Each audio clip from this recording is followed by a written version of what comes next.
Morning Brew is brought to you by Omega XL. Live long, stay strong.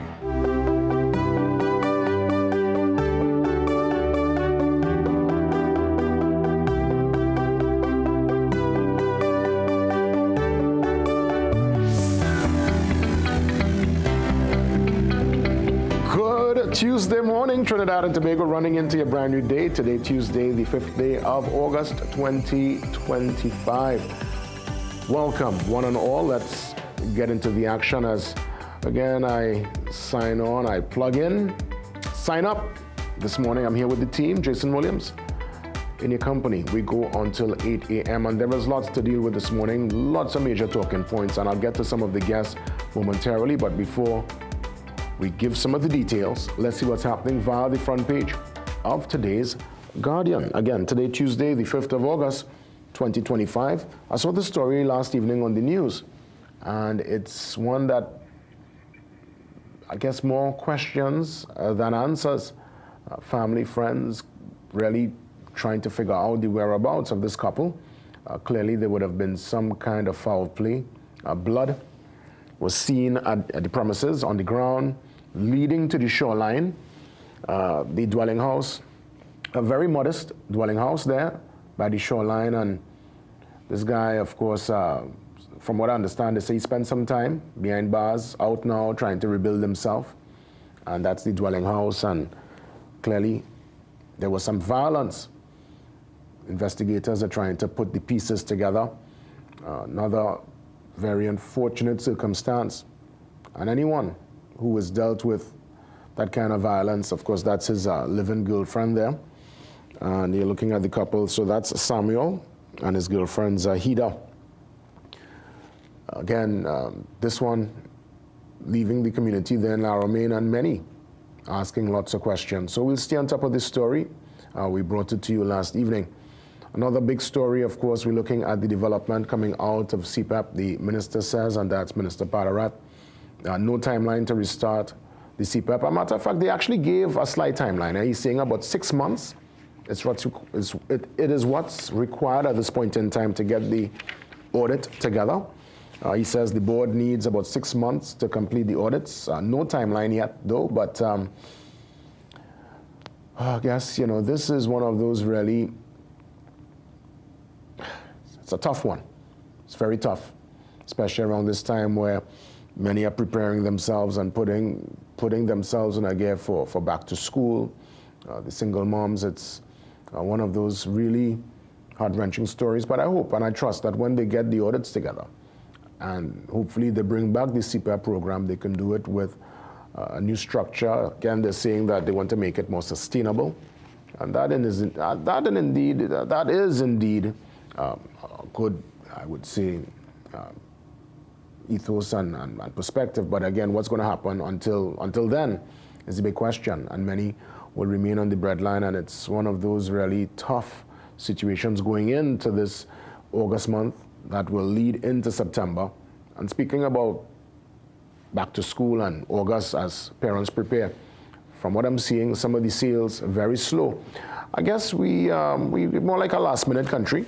So, I mean, I'm seeing here, page 10 inside the Guardian, parents feel the pinch as back-to-school prices climb. And so far, the reports are some of the sales are a bit slow, but I hope and anticipate that people will be able to get over the line probably by August month end in time for the new school year. And then the new school year, it's been delayed by a week, so parents are getting a little more time to get it together. But as it pertains to the CPAP situation, very, very unfortunate one indeed.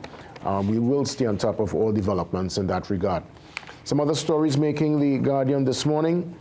I'm watching a story coming out of this one here, out of Marabella. I was seeing what this kind of business still going on in the country, apparently. Well, 13 women, including a teenage girl, rescued from a human trafficking operation, a place disguising itself as a spa, right? It looked like the spa is in the middle of a residential area where people, you know, have their homes and family.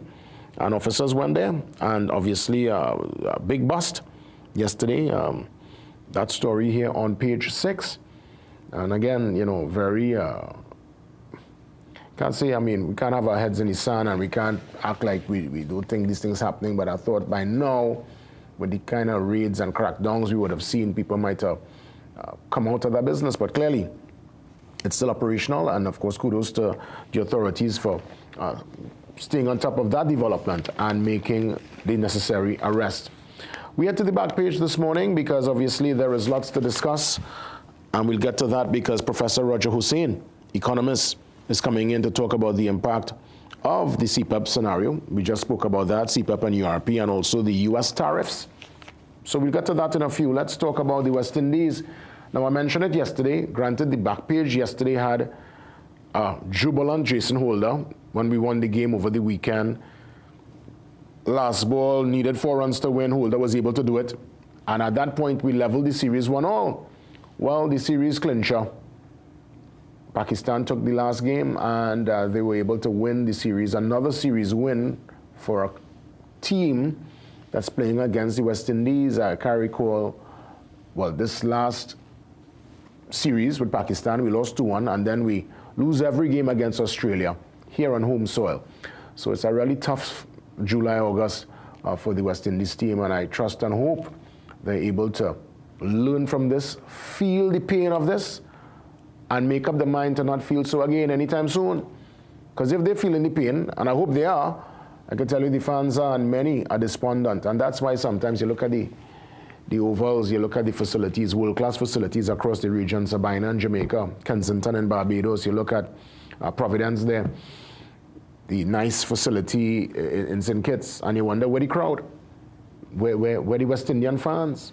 You know, you look at the games in Antigua, I remember back in the day Antigua, it's alive. People like Gravy climbing up in skirt, and his excitement, his character. It's not there anymore because, again, you know, sports is a kind of result-driven business. And if a team is not giving the results, I mean, you have to be a real diehard, a real faithful. I guess that's where we see the real support coming up now.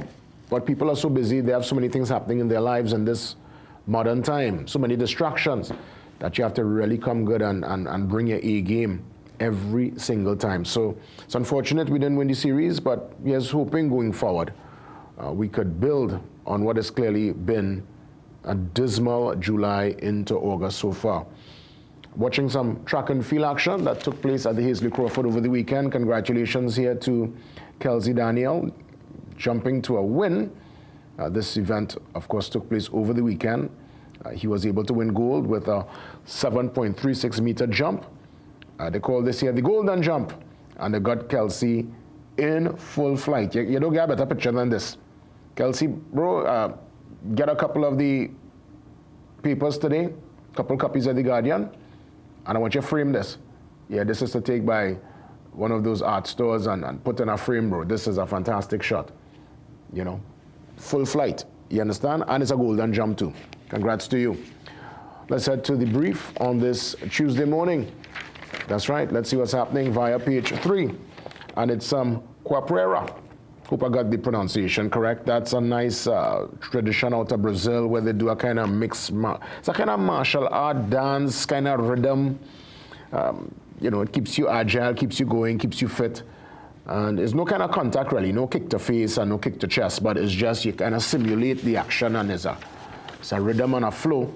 And it's very popular here in Trinidad, and clearly some men took it to the Brian Lara Promenade. You know, when you go to the promenade with any kind of action, you will get a crowd. So well done to the Capoeira team taking the Brazilian martial art styling to the city. And congrats to Rome and Candy out of Jamaica. Rome, our very own, here from Trinidad and Tobago, of course, part of the Guardian Media team. He's on Slam. Kudos to him on the Carnival Catwalk. It was a great success, and now it's on Peacock. It's internationally being streamed.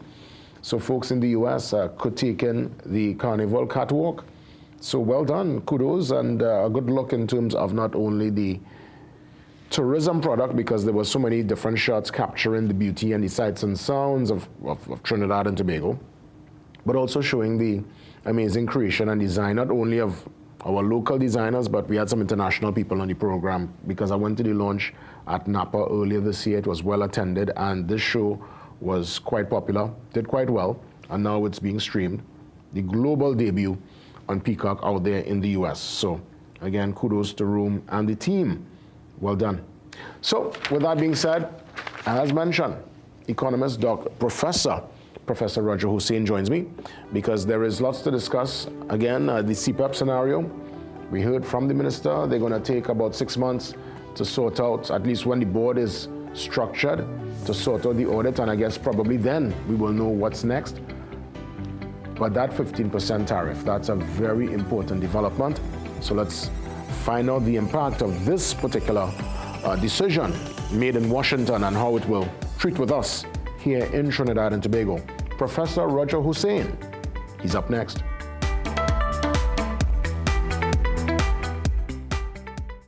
Built to Last has a massive sale on roofing materials, including standing seam. Invest in durable roofing sheets at unbeatable prices. Choose our supply and installation package and enjoy huge savings on your roof. Quality materials, quality prices, quality workmanship. Our name says it all. Built to Last for roofing that is built to last. We will not be beaten on price. Enjoy free delivery and free roll forming on standing seam and guttering on site. Call us now, 355-7703. Seeing her succeed makes me proud, and I know I made the right choice by giving her Enfogrow since she was little. Knowing that 85% of brain growth will occur by age 3, Enfogrow's blend of ingredients such as DHA helps support your toddler's brain development and contains 22 nutrients to support their diet or nutrition. Enfogrow, what you do today will last forever. This product is not intended to be a substitute or complement to breast milk.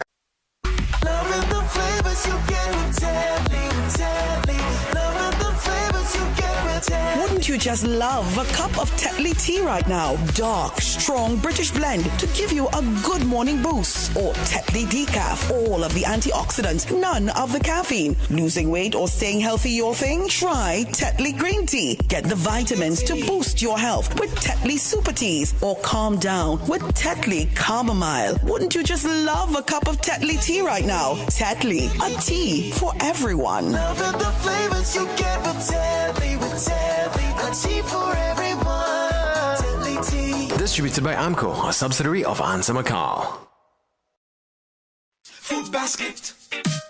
Food Basket, nation's #1 supermarket, bakery, restaurant, meat market, fresh producers, everything fantastic. For everyday low price, things real nice. Come in once, but to come back twice. Wholesale, retail, everything for you. A real much water shop, fair curfew.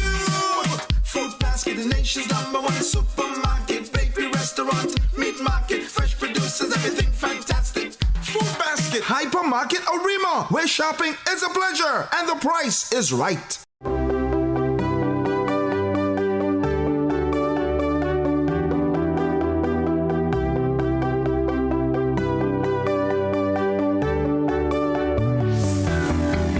Economist Professor Roger Hussein joins me on the Zoom line to go through the layers, explain to us this U.S.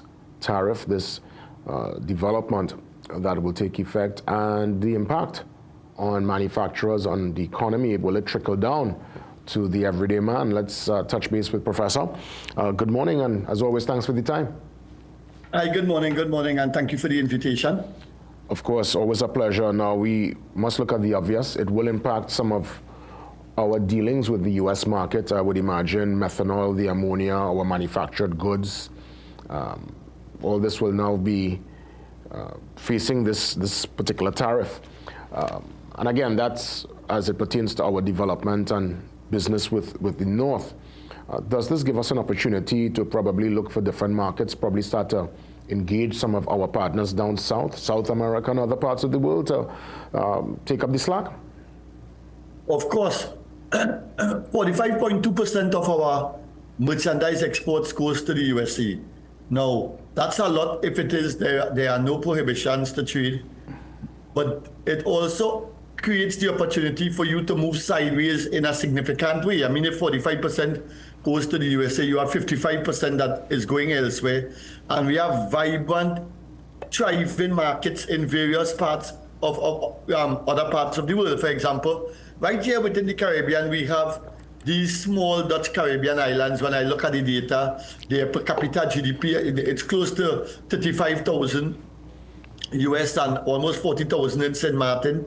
Then you have Guyana that is exploding in terms of per capita GDP. You have Suriname around the corner.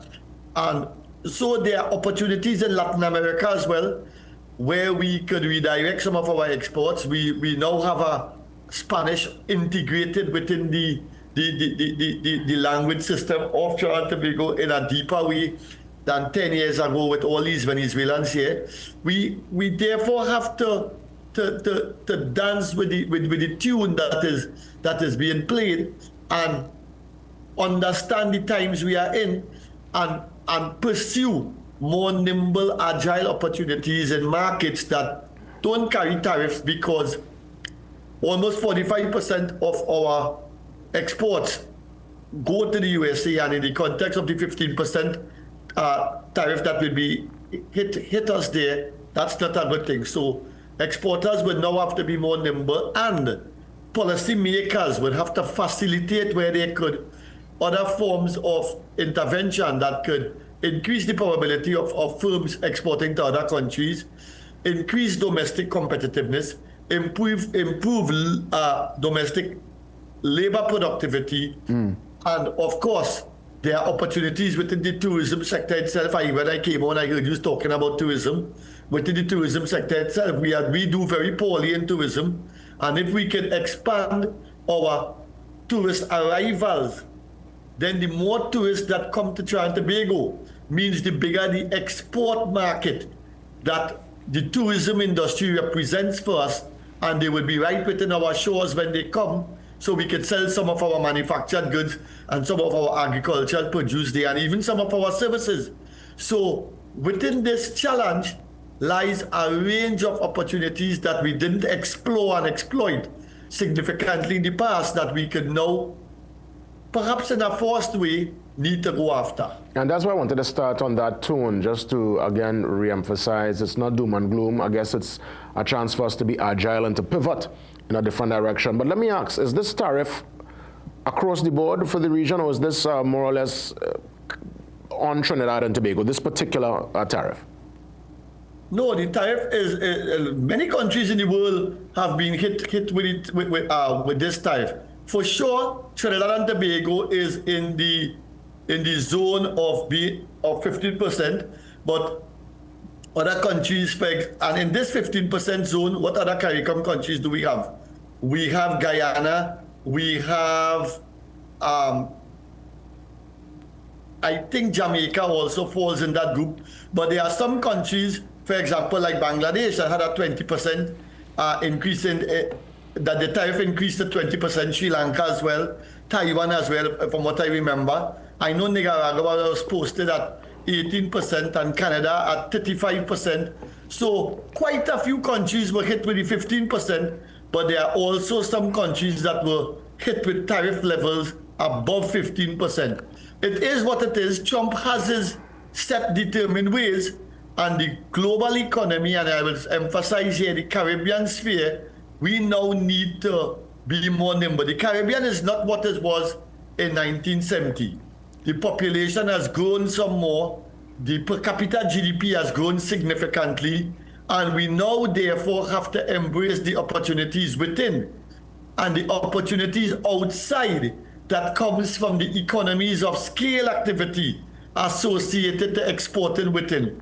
But it needs direct policy making, and one of the things we need, and I have been begging the banking sector to do this, is to understand where the productive, dynamic, comparative advantage of the economy lies that is not being explored and exploited, so we could put this in the public domain, reduce information asymmetry, and therefore increase the probability that we identify areas that are low-hanging in which we can easily or relatively easily generate more foreign exchange.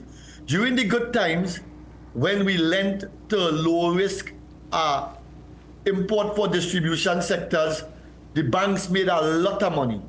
And in my opinion, a negative externality was created in terms of the perverse structure of the economy we have today, and therefore, from the way I see it, they now have a role to play in helping to transform the productive structure in the economy in one form or the other for the long-term benefit of stakeholders. And I could understand that the foreign banks may have no interest in this, but some of the banks are locally owned and they should have a vested interest more than anybody else and more than ever in changing the structure of production so that it is more balanced and carry a proportion of loans, an increased proportion of loans that helps to generate more foreign exchange inflows to the Trinidad and Tobago. It can be done, but we have to put in the hard work and get the study out and put the information in the public domain and increase the fighting chance of the Trinidad and Tobago economy. Indeed. The reason I was actually,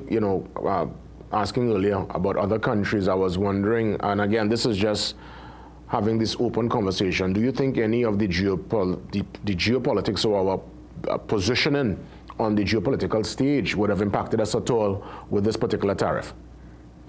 Well, first to begin, I don't think this tariff would be long-lived. I think that this tariff is here, Trump is here for a while, and I think when a new American leader comes into play at some point, they would remove all these tariffs, because these tariffs they compromise global economic activity in the world. They reduce global trade, and therefore in the medium term, I can't see these tariffs existing. Understood. In the short run, our firms simply need to respect the reality of the time and move sideways where they can, increase the amount of homework that they do, and make use of our enhanced Venezuelan-speaking capacity to target more of our Spanish-speaking Venezuelan neighbors that are large markets, and see how we could explore opportunities close by based on our improved language proficiency. Well, I saw a statement, and this is to do with the U.S. visa bond proposal, and this is from AmCham, and they are noting with concern the reports that potential, well, again, this is regarding the potential requirement by the U.S. State Department for certain visa applicants to post bonds of up to $15,000 US to enter the USA. Who will be required to post, or for them to see that kind of investment, that kind of bond per se, before you could even apply? Who's this for? Well, I know from I looked at the AmCham bulletin yesterday, and this would probably be for new people who want to go to the USC. And what I would say is that that's a very high bond. And, from what I read, it came about because some of our people who went there before, they overstayed their welcome, some probably committed crime, and therefore we need to behave ourselves when we go in other people's country. That's one, because there is a negative impact. Two, I don't think this would be long-lived. I think at some point in time in the near future, when the US government perhaps changes, this would be reversed. Three, Trump has shown a lot of volatility in starting, stopping, and you may even hear within the next 3 months that there's no longer any visa bond required. But it's a hefty fee, and it means the people that will definitely be affected, if it so applies, are our students and people going abroad on medical treatment. Depending on the category of people that it targets, and I would have to investigate that some more, if students are affected, it means that you would see a significant shift in our student population going to the USA, now going to Canada, now going to Europe and other parts of the world. I think it's early days yet, and we need to get more information on this. It's good to see that AmCham has already started the lobbying so that Trinidad and Tobago could possibly be excluded from that visa bond. Yeah. And we have to wait and see how it unfolds. Because that's almost 105,000 TT that they need to see before you could even have the conversation. And for a first-time visa applicant, somebody who's now working, somebody who wants to just visit the US, probably for the very first time, is going to be really tough. It's going to be a tall order. So we'll stay on top of that story. I want to bring it home to the CPEP development, and I'm seeing the minister here, the Minister of Public Utilities, the Honorable Barry Padarat. He says the timeline No timeline just yet. However, the board needs about 6 months to complete the audits, and I guess then they will have the conversation, because remember, their argument is that CPEP needs to be restructured, it needs to be more sustainable. Those are the words being used since the disbandment, as it were, of the program. Your reaction to the latest development regarding CPEP? You know, the sooner people in Trinidad and Tobago realize the state of the Trinidad and Tobago economy is the better for all of us. We produce now about 2,600 MMCF per day of gas as compared to 4,400 MMCF per day of gas.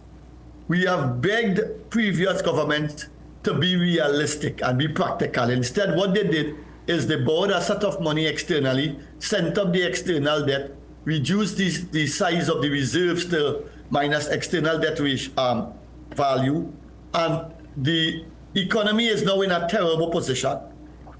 The new government is trying to rationalize and be practical. Yes, they have to cut CPEP. CPEP has significant amount of surplus workers. I did look at the numbers, and it is characterized by surplus workers. In fact, some of the extra workers have this thing we call negative marginal productivity, and they have very low average productivity, to the extent that I think about 80% of CPEP workers could probably remain on the breadline permanently and be forced to look to the private sector and other parts of the economy for labor absorption. The fiscal deficit cannot continue to be so wide and so deep. Policymakers have to be practical. I therefore support on this particular intervention the activities of the current government, because I think we have no choice, and we have to let the private sector be incentivized to absorb these workers. What is good and what would work in favor of our workers is that the production functions within the Trinidad and Tobago economy now have more, a significantly larger number of Spanish-speaking lower-end workers.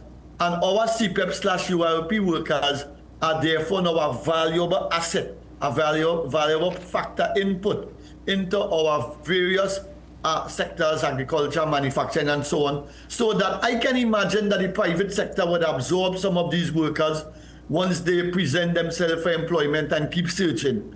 Apart from that, if there are no opportunities, they could go and sell bottled water, they could go and catch crab, they could sell local fruits.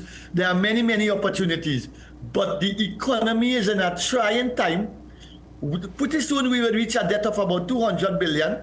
And with GDP compromise, we cannot continue with this airy-fairy notion that transfers and subsidies could remain close to 30 billion.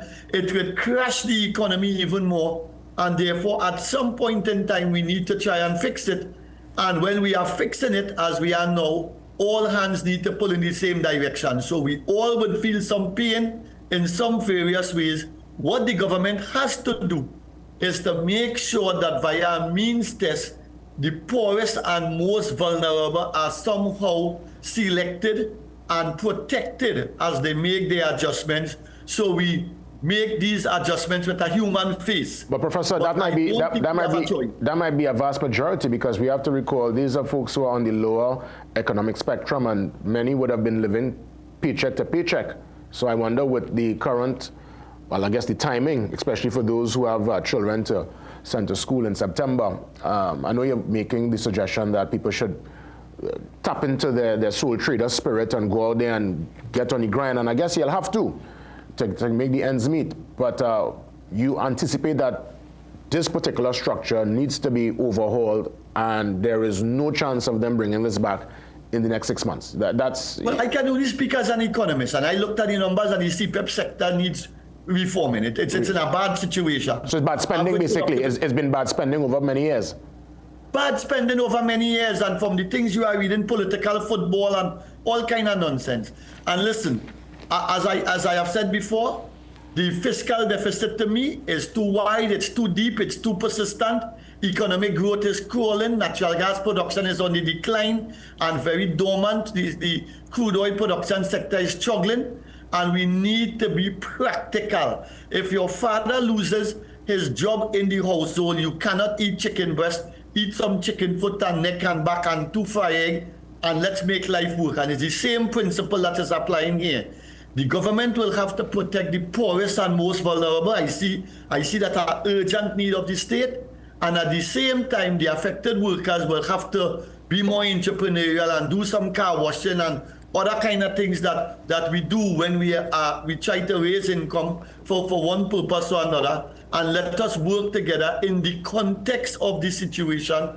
And in my humble opinion, this will remain so for the next 10 years. So they might as well start now to fix the outlook for themselves. Before you go, just to get a perspective, I had Michael Anisette on the phone last week. Of course, he represents, union and the workers and their plight.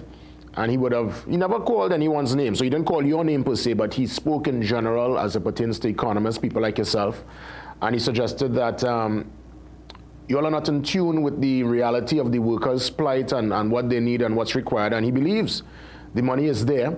The government can find the 10% to give the workers to ensure that there is flow, because he believes if there is that capital injection into the workers, it will now filter back into the economy and the wheels will turn.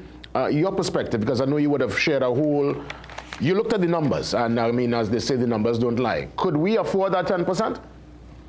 We can't. We can't at this point in time. When you look at the numbers, and it's easily available on the central bank website, or if you look in the appendices of the review of the economy, various years, that's also available from the Ministry of Finance website. You will see the persistent fiscal deficit. You will see the slide in economic growth. You will see the change in structure of production towards non-tradables. Worst of all, you will see that the stock of reserves minus external debt is now negative $864 million. So all these people who think that there is money and they can find the money, my advice is deputize them in the Ministry of Finance and let them go and find the money and fix the economy, because from the little that I do know and the little 2 cents that I see, it's a very tough situation, and I'm urging the people to keep this in mind, to take more of the next 10 years of their lives, especially the CPEP and URP workers, because I did work in those programs whilst I was in university, to take greater charge of their life and try to find something entrepreneurial to do that is honest, that is sustainable, and can generate an income for they and their various dependents as we push forward, because the medium term that the numbers tell me it's going to be rough. Professor Hussain, I want to thank you. I mean, you're always straight. You're straight with us, you're straight with the numbers, and let's keep the conversation going. Thank you for your time. Have a good day. All the best, Professor Hussain, painting the picture there and bringing, I guess, the reality through his economic lens. I mean, he is indeed an economist, so his perspective will always be data-driven. With that being said, let's take the pause. We come back and get into another very important conversation. This time around, we treat with, child protection, calls for reform, and again, the TNT child protection laws. A very important conversation ahead.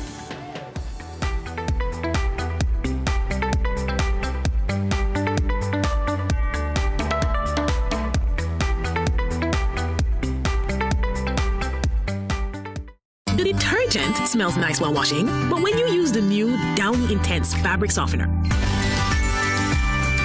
with its new multi-capsule fragrance, it releases an intense scent that lasts twice as long. With the new Downy Intense, you'll enjoy a rich and delightful fragrance that keeps you feeling fresh 24/7.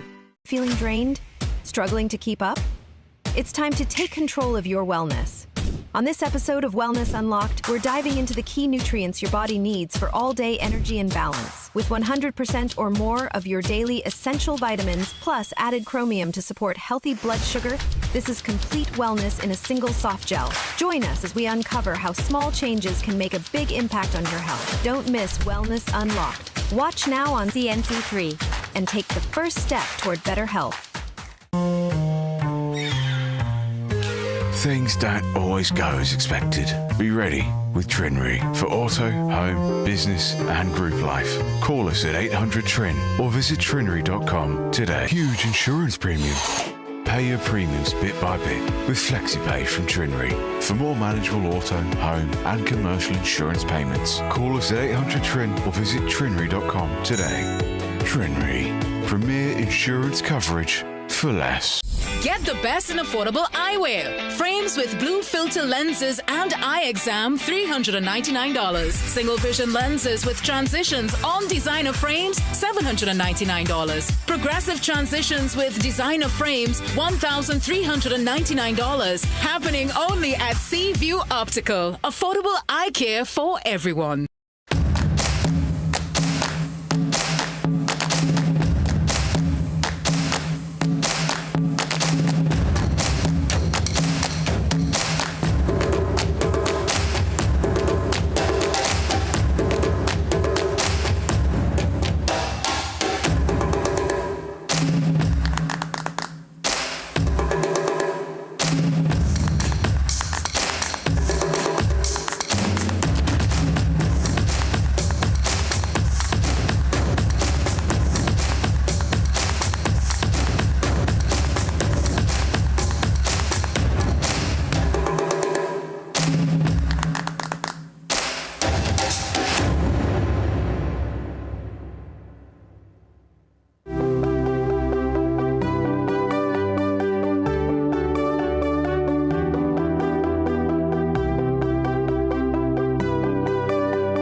Very important conversation ahead as we treat with child protection. Again, call for reforms, and we welcome, of course, with us on the Zoom line, to the very top of the Zoom line, that's, of course, Marcus Kissoon, and we got Carleen David with us this morning. So it's Marcus and it's Carleen. I want to thank you for the time, and as always, welcome to the show. Welcome to the program. Thanks for having us. Thank you.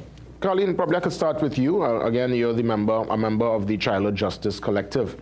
Yes. There is this call for change to the laws, but from what I understand, I mean, many of them would have been robust over the years. Just walk me through where we are and where we need to go to ensure that we tighten up and strengthen the already existing laws.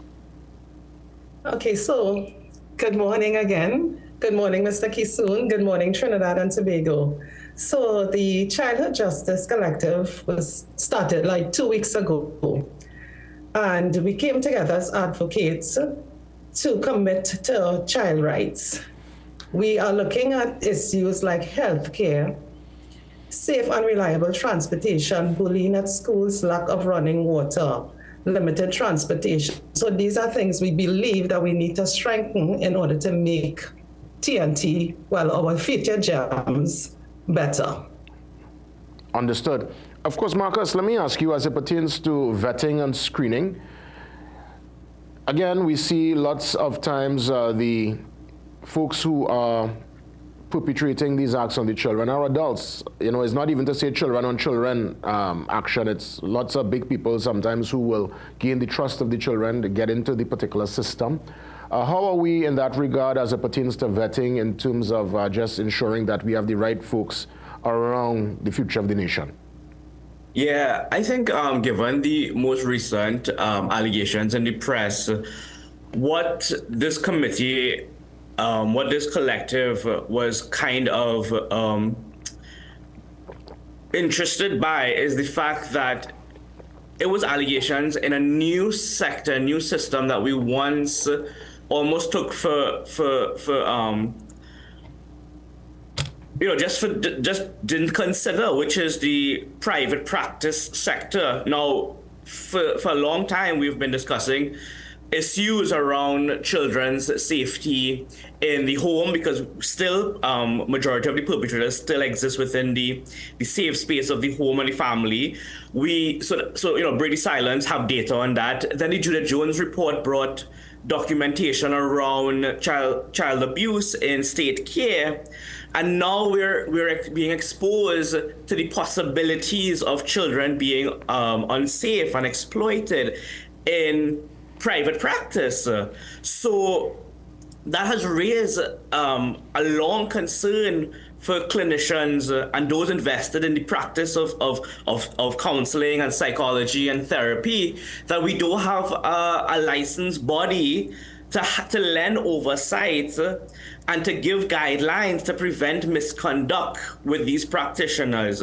And that's another layer of missed opportunity to safeguard children in Trinidad and Tobago. Even big systems like the UN had to put child safeguarding procedures and policies in place because the same humanitarian aids were the ones they found contributing to misconduct and exploitation and use of power with people and children in need. So this is not a new phenomena, but what it did is allow for us here in Trinidad to be like, wow, there's no regulatory body for these clinicians, and then this is just another space where abuse of children and abuse of power can take place.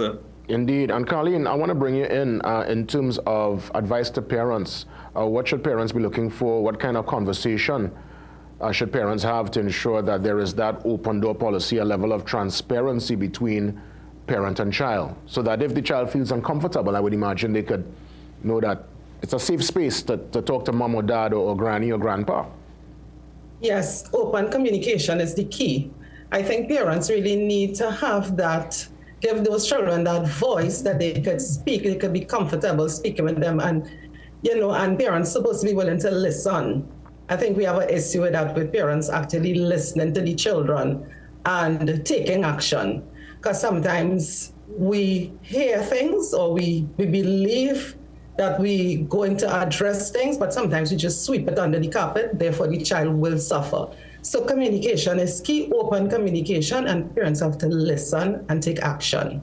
You think parents also need to be involved? Let me bring Marcus in, because the private practice is one aspect, but we have to consider, just think of anywhere that you'll find a collection of young people within a sporting team, of course, school, the July-August camp, church groups. We have seen within that realm, the areas I just described, sometimes people infiltrating, getting in the system there, and unfortunately committing acts that are not in keeping with best practice or in keeping with how you should deal and treat with a child. Should parents have their fielders in the system to see what's happening? Be intimately involved? Yes, I think and we have to be very clear, non-abusive parents, because of course abusive parents are also injecting themselves in the lives of children as a part of the grooming process and the silencing process, right? So non-abusive parents, like that being reported in the press, was willing to push through the discomfort, was willing to clearly had what Carleen is describing as healthy communication, a healthy relationship with their child in order to move forward with protective action, right?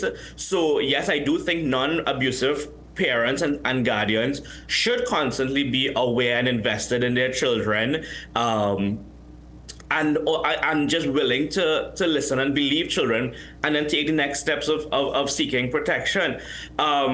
And I think all of these things, JW, is quite interesting, because this is the reason why this CJC was established, because Trinidad is up for review by the UN Convention of the Rights of the Child, and since last time, Carleen, was 1997, since Trinidad was reviewed, and we wanted to put together a collection of ideas and experiences of the child to the government of Trinidad and Tobago as to what they need to consider. So we're taking this opportunity to bring together all these different voices, including children, to say this is what the state needs to consider as we move forward with a safeguarding culture. Indeed. Again, that's one aspect, and obviously protecting our children from sexual abuse and grooming and stuff. But when we look at exploitation, children who, again, because I guess of the circumstance, yes, I understand you go out there to work early, you get that understanding of business, and it can actually work well for you in the long run. But there's only one opportunity to be a child, and if you're not given that chance to just play and be a child, and you have to dive into that world of work so early. And I've seen it many times on the highways. We've seen children with their parents sometimes having to beg. What's in place for that child in that particular circumstance? The protection for the child who might be in that unfortunate storm? You mean one, we should have a rigorous process that accounts for all children. I've been in this work for a long time, and I remember hearing people like Margaret Sampson Brown in the early days saying things like the police used to have a close relationship with the school system. That brings up the other point that parents alone cannot do it. We've come to realize that parents don't have the skills to open these communications, to have these healthy communications about violence and abuse, etc. And this is why the CJC was in its press release was calling for health and family life education as another layer of prevention work through education, through creating the space in the school system, through a particular curriculum where children could feel safe enough to, one, develop the language to share and to understand the vulnerabilities, the risk, and their own personal rights not to be abused, etc. So, answering your question back to children who are experiencing poverty, I think we've had a well-established social service sector. However, whether these people are doing what they're doing is up for debate. This is why another call that we made of the CJC was to have the Children's Commissioner established. One who would lend oversight, one who would lend training and constant investigation of institutions, and all institutions working with children. So as much as we've had successful ministries involving welfare, social development, children's investigations, like the Children's Authority, we still miss the opportunity to lend that independent oversight, which Trinidad has long overdue for a Children's Commissioner now, to lend that continuous, rigorous supervision of these agencies now. Where is the voice of the child in all of this, Carleen? Do you all take in perspective? Are you all putting measures in place to consult with the children to just hear their voice and what they want in all of this? Exactly, yes, because we have, along with the other NGOs in our group, we have the youth groups as well. So we are going to listen to the youth, and we will have them guide us as to what they want as well. We will consider their feelings as well. Very important. Yes, so they would be part of the collective as well. Because their voices would be heard through the collective. Yeah, their voice is a very important voice. I'll let you both, of course, put in your closing statements. I'll start with you, Marcus. Go right ahead. Yeah, I want to let the government of Trinidad and Tobago know that this is another opportunity to sit with another sector of society who's investing in children, who have different direct experiences with children. I mean, Carleen alone works in East Port of Spain and environs, right? So she has experience with migrant children, children on the move, children who don't even have access to running water still in the Port of Spain area or the outskirts of Port of Spain, right? So we're asking this new state, this new government, to take this opportunity to look out for the report that is due on the 1st of December, and to engage with us and to partner with us to strengthen this idea of national development as we center children in the process, as we think about children in all sectors, from running water to safety to transport to food and nutrition and health and other health issues, right? So I want the government to know that we are here to share particular experiences and to give recommendations to what we believe needs to be done. Marcus Kassoon, thank you so much. Carleen, David, closing remarks, final thoughts. Okay, so I'll just piggyback on what Marcus said. I would want to forge that relationship with the government. I want us to forge that strong bond so we can address issues that are happening in Trinidad and Tobago that is normally swept under the carpet. And most of all, we are the voice for the voiceless of our precious little gems of Trinidad and Tobago. Carleen, Marcus, sincere thanks for being here. Let's keep the conversation going. All the best. All right, thank you. Thank you. Thank you. Welcome. You're most welcome. Let's take the pause. We get ready for the 7 a.m. news update. But before that, some housekeeping. One of our segments, we'll treat with that as we come back. See you soon.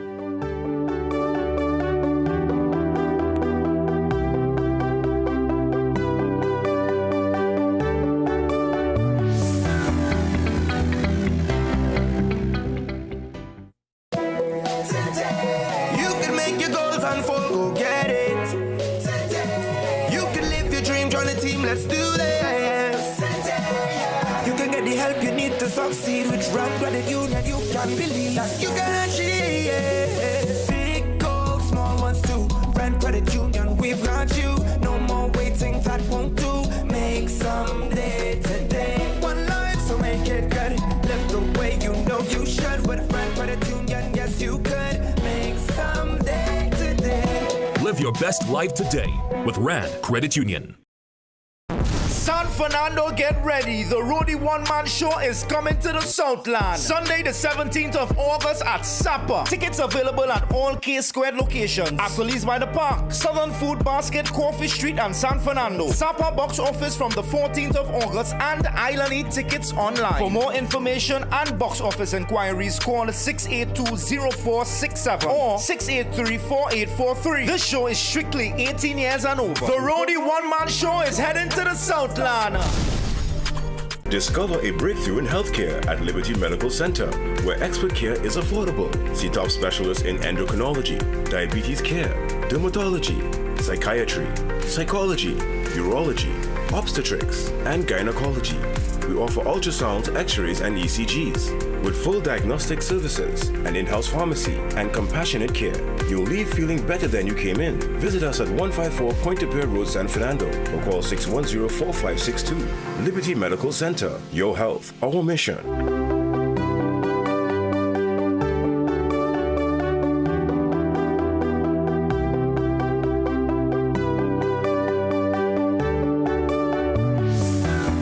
Up next, it's your health tip for today. Compliments Omega XL. The Daily Health Tip, brought to you by Omega XL, where health is wealth. Ever pondered how remarkably adaptable our brain is and how diverse circumstances can reconfigure its structure and function? This process is called neuroplasticity, a symbol of our brain's resilience and adaptability. Whether it's dealing with PTSD or partaking in calming meditation, our brain can transform its makeup. Neuroplasticity is key in showing our brain's remarkable versatility. Now let's delve into how these conditions alter the brain's landscape. Emotional trauma from post-traumatic stress disorder overactivates the amygdala, impacting the prefrontal cortex and the hippocampus, leading to emotional reactions and memory problems. Strokes disrupt brain blood flow, impacting speech and muscle control. Alcohol use disorder affects the hippocampus, creating memory issues. Alzheimer's disease interferes with neuron communication, causing memory loss. Migraines affect brain matter due to nerve sensitivity. Brain injuries from concussions cause lasting damage. Bipolar disorder arises from neurotransmitter imbalances, causing mood swings. Multiple sclerosis scars nerves due to immune system attacks. ADHD affects attention network's function. Despite these challenges, there's hope. Activities like meditation increase gray matter, reducing inflammation. Regular exercise improves blood flow and brain cell growth, enhancing cognition. Indeed, our brain is not a static entity, one constantly changing and adapting to different conditions. While some conditions are beyond our control, we can foster brain health. Mindfulness meditation, regular physical exercise, and dietary supplements can enhance cognitive functions.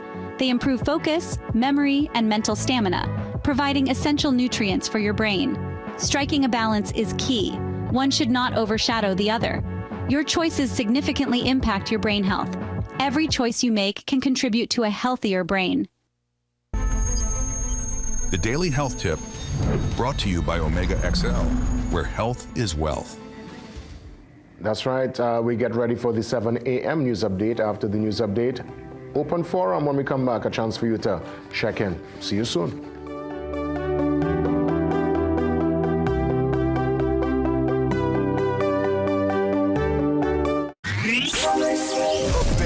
Annual dancehall concert is back. Yo, Trinidad. Magnum Explosion. Summer Stay. We head to the Queen's Park Savannah Saturday, August 16th with a brand new cast of international superstars. Lady Lava, Baker, Amani, 450, Molly Don, Skilly Bang. Tickets available at frontlineticketing.com. Cache stores nationwide. Extra Food Supermarkets. Ultimate Car Care St. Augustine. Big Life Apparel Store. New Wave Stores. Fifth Street Market, Ariapita Avenue. Marco Polo, Cipriani Boulevard. 519 Restaurant C3 Center. Fitz by Britt St. James and P2 Lust Auto, Lady Young Road. At Bagwansings, Port of Spain and Chaguanas, we are committed to providing quality products for all major building projects. Let's build together with rebars and beams, BRC coils and mats, RHS and angles, roofing sheets and purlins, lumber, plywood and MDF. Bagwansings, building homes, building communities, building TNT for over 60 years. Bagwansings, Port of Spain and Chaguanas, building value every day. Magical Expressions Limited is the largest local importer and distributor of fresh cut stems, offering the widest range of beautiful flowers at the most affordable prices. Call us today at 701-6488, 701-6680, 728-6786, or visit our website to order. People come to me and they say they get discomfort when they have ice cream. Sensodyne gives you long-lasting protections against sensitivity. I recommend Sensodyne because it works. It's brilliant. Parents will do it, they'll go to work, have a day, bro, and come on and take that stress out on you. Welcome to another episode of Manhood. Everybody will do what they need to do to get what they want. And if they can't fit in to the norms, then what they have to do, they have to survive. You know? Not everybody wants to kill me because I might be all kind of thing, but I think I'm a good person. The aspect of a mentor seeing something in you that you can't see in yourself. Check yourself, because you shaped that generation.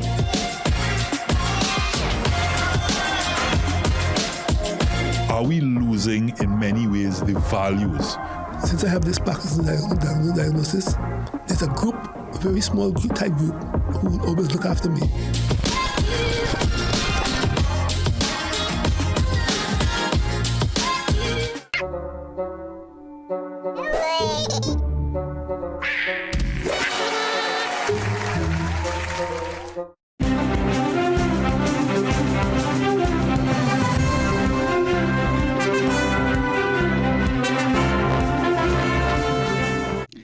Good morning, I'm Akash Samaru with headline news on CNC3 and the TBC Radio Network.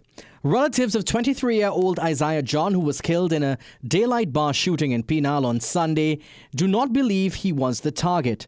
John was among several patrons liming at the bar next to Chantila's Food Hut on Lachus Road around 2 p.m. when a white Nissan Tida pulled up beside him. He ran into the bar and the gunmen pursued him while patrons scrambled for cover. The attackers later escaped in the same vehicle. John was found bleeding under a gaming machine while a 55-year-old welder was discovered in the toilet area, bleeding from gunshot wounds to his right leg. He remains in hospital. John's relatives say he was not involved in any illegal activities, and he had even pushed his friends from harm's way when the shooting started, possibly saving their life. So apparently they come to kill whoever in the bar, the person they didn't get to. And that was it there. He's not that type of person to be in no gang. He's a loving, caring person. He loves his friends, for one thing. The counter-trafficking unit has shut down 2 branches of Triple R Spa in Marabella and Cunupia as part of an investigation into human trafficking. The raids took place yesterday during an operation called Triple Knock. At the Marabella location, officers rescued 6 women and a 13-year-old girl. In Cunupia, 7 women between the ages of 19 and 25 were also found. A Venezuelan woman and 2 Trinidadian men were arrested. The investigation began after a 20-year-old Venezuelan woman reported that she was trafficked after arriving in Trinidad in January.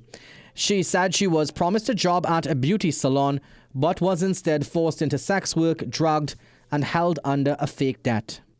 Evidence was collected at both sites. The CTU says investigations are continuing. And a Laventille pensioner who survived a deadly crash on Saturday in Tobago is disputing the driver's account of what happened and is calling for the truth to come out. Thomas Orr says he's grateful to be alive to tell his side of the story. He and his wife Marjorie were crossing the Richmond intersection on Monday when a vehicle slammed into them with such force it sent them plunging over a precipice and into a river. Marjorie died at hospital. Orr claims the driver's version of events in the police report is not true, and he's asking the driver to come forward and tell what really happened. The police report stated both drivers stopped for each other to pass but then pulled out at the same time.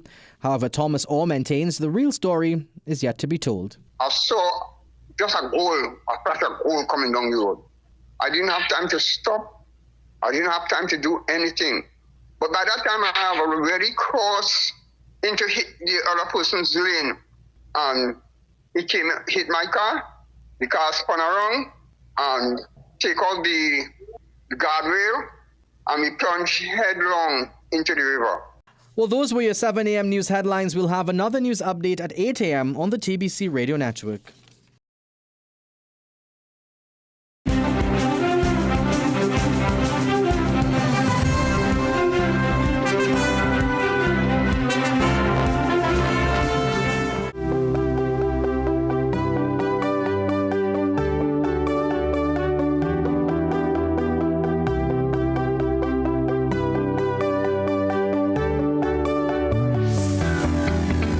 Welcome back. It's your second hour on this Tuesday morning.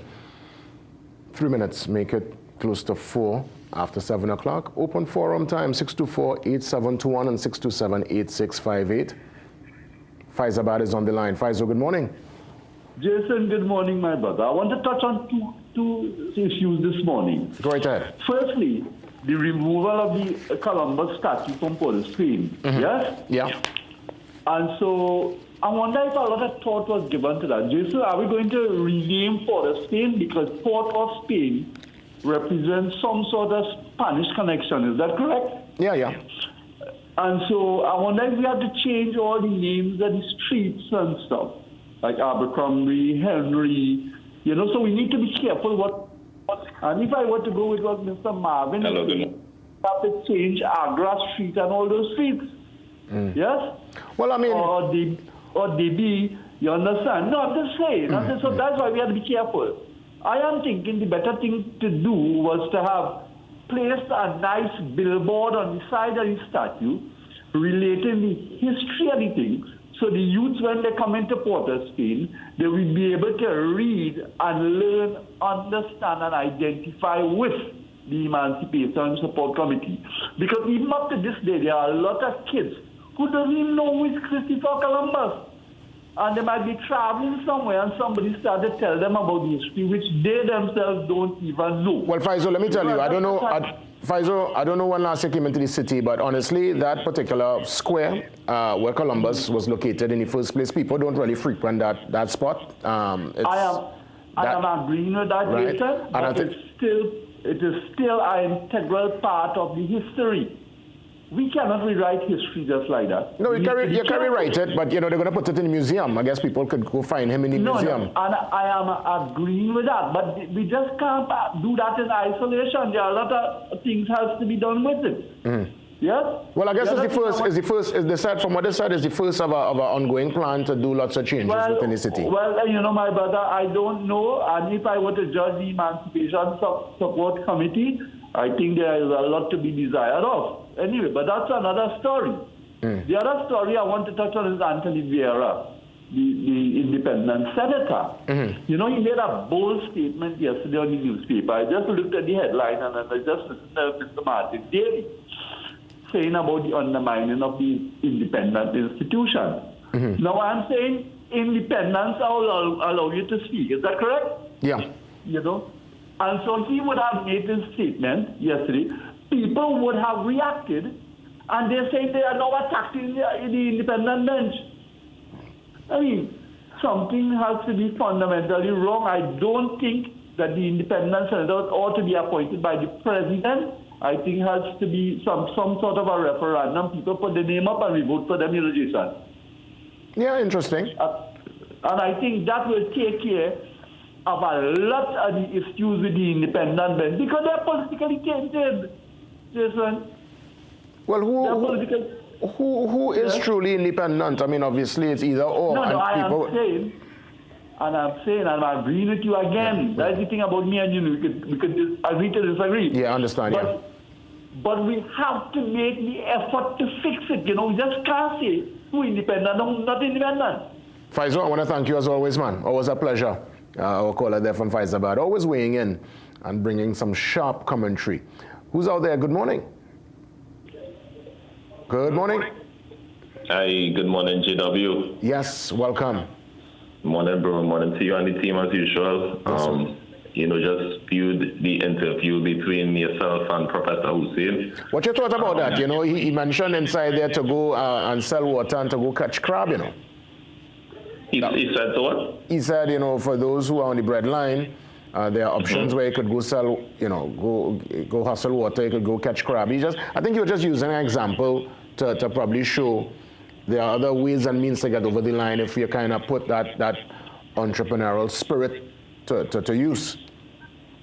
Definitely. I was a little in and out with the interview, but I saw you talk about the tariffs, but the statement you just made, if he meant it in the mindset of, positive and honest perseverance, then I would totally agree with that. Of course, we could touch on, are the systems in place to provide. If we say, it's harder, Jay, because if we say in 2025, that's the message he given. There's a lot of questions to be answered there. Yeah, I guess he was more leaning towards. He says, once it's legal and once you can get over the line legally, he's just trying to encourage people to get into some kind of business and just push themselves. Yeah, well, definitely. If he advocating for persons sticking on the legal route, then I in total support of that statement. I mean, obviously, I would say that's just the starting point. Definitely, in 2025, especially as a country that had moments of economic boom, and we have been speaking about diversifying the economy, then definitely that would only be the starting point for us to develop. But my brief contribution was I listened to him and, in no way criticizing him. I enjoy listening to Professor Hussein a lot. But I must say it's more just like listening to him and entertainment, just to see, because again, the example you give about the statement he made is a little entertaining because, he is a professor, and any person, if you're speaking knowledge, that's very enjoyable to listen to, but then what happens there? Is it just conversation after conversation, or do we really progress from there? And one more point I had on my mind real quick. Thankfully, I don't remember. Myself as a citizen, based on what I just said, our school environment, primary school, secondary school, they have conditioned us, the communication aspect of it. If a teacher is teaching a topic, you have questions, a teacher is there to verify what is right. So we get conditioned to, if we put in the work and we come up with an answer, is it right? If we didn't get it right, then we get what is the right answer. And we go through that for like 20 years. So when you come out in society now and things not really logical, that's like a mental shell shock. It's true. It's true. So I kind of, as citizens, some of us, unfortunately, we kind of had to figure out ways on how to keep our mental health together and separate what is prevailing on the airwaves and in the papers from what we really suspect at this point is common sense. All the best, St. James. Thanks as always, man. Thanks as always, man. St. James coming in sharp every single time. Let's head to South, San Fernando. Good morning. Morning, Sando. We'll try again. I think San Fernando is supposed to be on the line to give us some commentary. Again, it's open forum time. And again, a chance for you to get in. I guess Professor Hussein, listen, he's an economist. These guys look at the numbers. They're able to break down the numbers, look at the trends, make comparisons, bring historical data, and give us a kind of modern day real perspective. So, we appreciate the conversations. Let's head to Long Circular. Good morning. Hey, morning. Welcome. Yeah. Firstly, oh gosh, but yesterday I was on long, and as I get cut off. I don't know what it went on, but that was yesterday. What I called for about this morning, Jason, is last night in the news you were on a story pertaining to the slow sales of school books and stationery. Yes. And for the life of me, Jason, I don't know what is going on between the Ministry of Education and these textbooks providers, because, Jason, some of these books and them, they are very expensive. And the hurtful part for me, Jason, my daughter is not the Form 3. And a lot of the textbooks have been bought for her Form 2 for different subjects. About 6 of them, she didn't even use it, Jason. I'm telling you, never touch it, open it. These books are completely brand new, right? Two of these books is nearly about $300, and I had to go back on the road to go and get them sold, and I only getting of the price I pay for the books. So I'm calling the Ministry of Education and these textbooks, these books providers, all come together and deal with the situation, because it's real hard. When I went to school, if I have siblings older than me, younger than me, the books handed down. If we haven't ended up in the same school, it's not the case again here. Understand? The students who now come, who in Form 1 now go into Form 2, they not get the books that my daughter was using. You understand what I'm saying?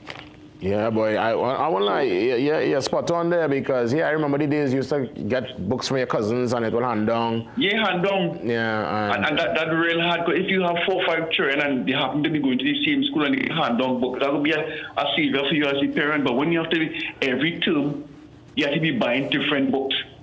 That's real frustrating. And I hope the ministry listening to it, because this is not right.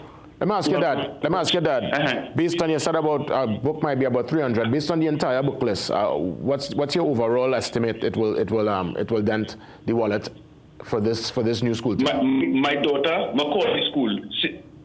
Yeah, go ahead. I wouldn't bother calling school. Not call the school, but just between $35,000 to $4,000. You serious for books? That's school bag, stationery, the full works, and textbooks and all different things. Wow. I ain't buy uniform yet. I ain't buy school shoes.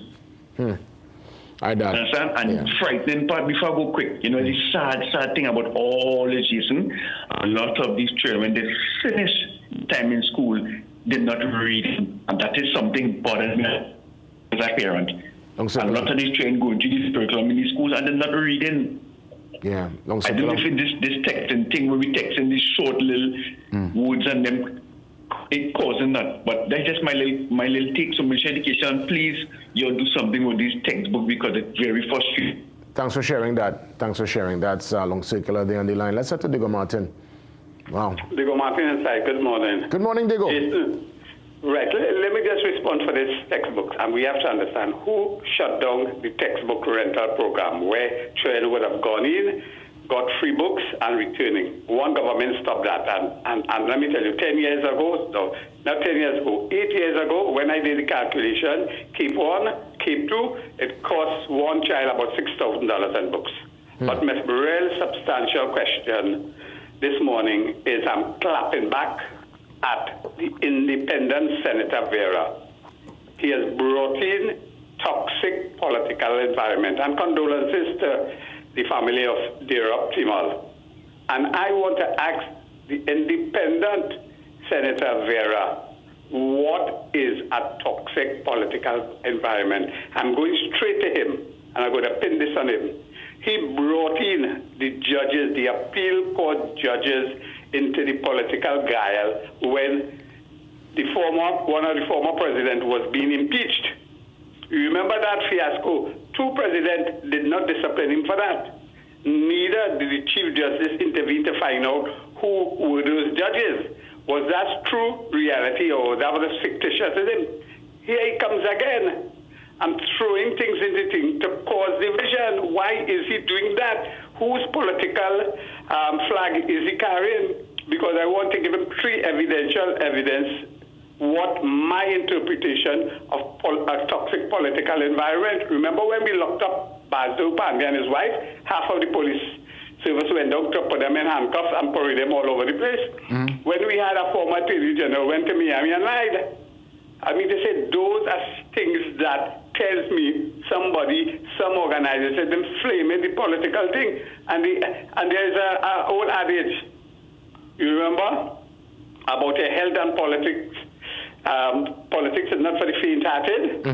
You remember that? Yeah. So I am hoping karma doesn't affect him. Don't come and the people have spoken. God's will has happened.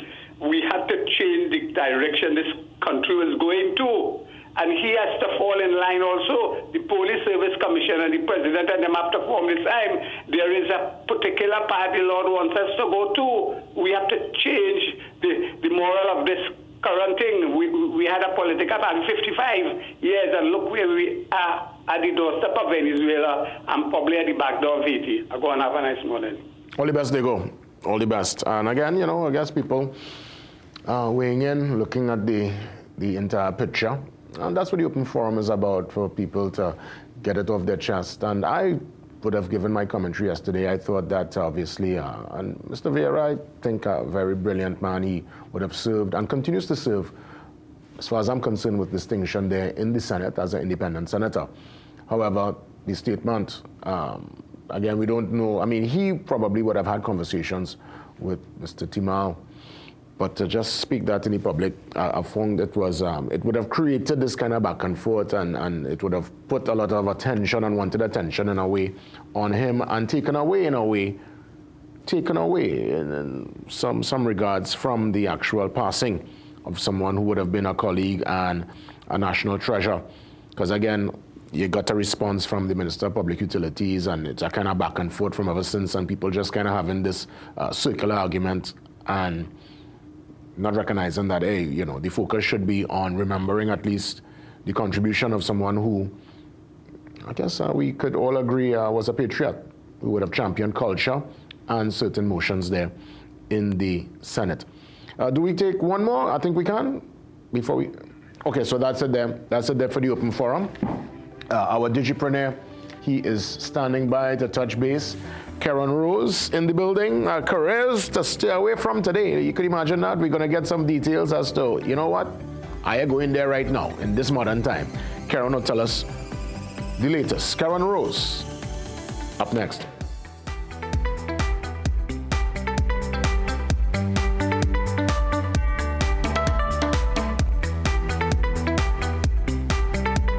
So I hear Beta Homes has the best kitchens. You heard right. We have Shaker style, modern Euro, and hardwood.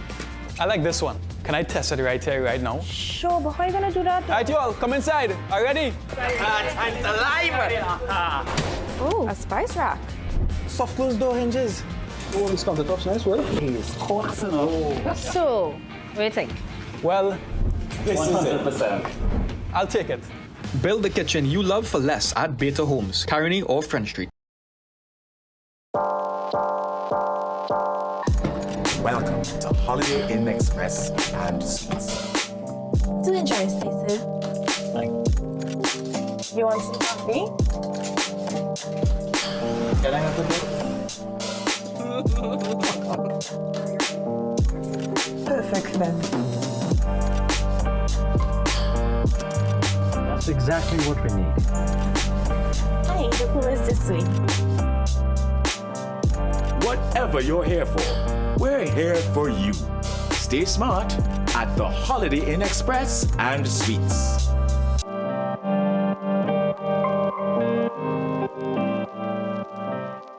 Big ambition starts with clear vision. This back to learning season, Rera Optical has eyewear packages for every learner. For kids 15 years and under, get a free frame with lenses starting at just $495. Scholars, it's time to level up your look with frame plus lenses from $750. Lifelong learners, purchase any frame $1,099 plus and unlock up to 30% off premium lenses like Eisen, Varilux, and Transitions in 8 bold colors. And don't miss your chance to win a $1,500 learning supply voucher or transition lenses when you purchase any eyewear package. Ferrera Optical, big ambition, clear vision. Visit us in store today. This promotion is NOCB approved.